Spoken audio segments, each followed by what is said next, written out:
Thoughtfulness for free? Heartfulness ఉచితమా? మీరలా భావించవద్దు. మీ జీవితంతో మీరు తిరిగి చెల్లిస్తారు. నా గురుదేవులు ఈ విషయంలో చాలా తెలివైన వ్యక్తి. వారు ఎటువంటి రుసుము లేదు అని చెప్పారు. But then what happens afterward? You love the system so much. ఆ తర్వాత ఏం జరుగుతుంది? మీరు ఈ వ్యవస్థను ఎంతగానో ప్రేమించి దానిలో భాగస్వాములవుతారు.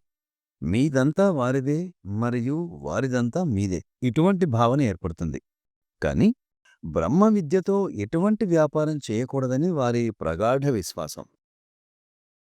1970ల్లో మీలో చాలామంది ఎన్ఆర్ఐలుగా ఉన్నారేమో. అప్పుడు వారికి ఒకరు $50 నోటు ఇచ్చారు. 1980వ సంవత్సరానికి పూర్వం మీరు భారతదేశం దాటి రావాలంటే అప్పటి ప్రభుత్వం $20లకు మించి తీసుకెళ్లడానికి అనుమతించేవారు కాదు.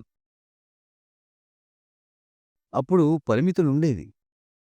1972వ సంవత్సరంలో వాషింగ్టన్ డీసీలో వారికి ఒకరు $50 నోటు ఇచ్చారు. మాస్టర్, నేను మీకు $50 ఇస్తున్నాను అని చెప్పారు. మాస్టర్ అప్పటికి 73 సంవత్సరాల వయసువారు.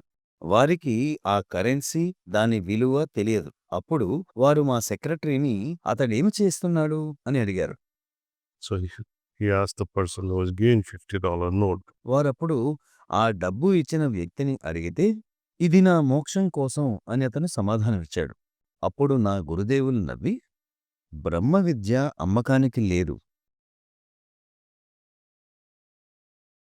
అది ఒకవేళ అమ్మకానికి ఉంటే మీరెంత ఇస్తారు? If you could give, why do you need Brahma Vidya? మీరు ఒకవేళ ఇవ్వగలిగితే మీకు బ్రహ్మ విద్య అవసరం ఏముంది అని చెప్పారు. కాబట్టి ఇది ఒక ప్రాచీన వాగ్దానం. బ్రహ్మ విద్య అమ్మకానికి లేదు. ఎవరైనా ఏదైనా ఒక విషయానికి ఇవ్వదలుచుకుంటే అది పూర్తిగా స్వచ్ఛందమే. దాంట్లో ఎటువంటి బలవంతం ఉండదు.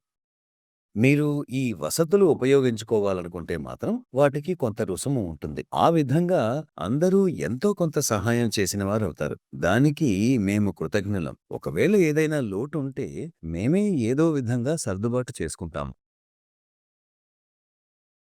Because there are enough generous people also. తగినంత మంది ఉదార స్వభావులు కూడా ఉన్నారు. కానీ ఆధ్యాత్మికత ఎప్పటికీ అమ్మకానికి ఉండదు. దాన్ని కొందామని కూడా మీరు భావించవద్దు. ధన్యవాదములు.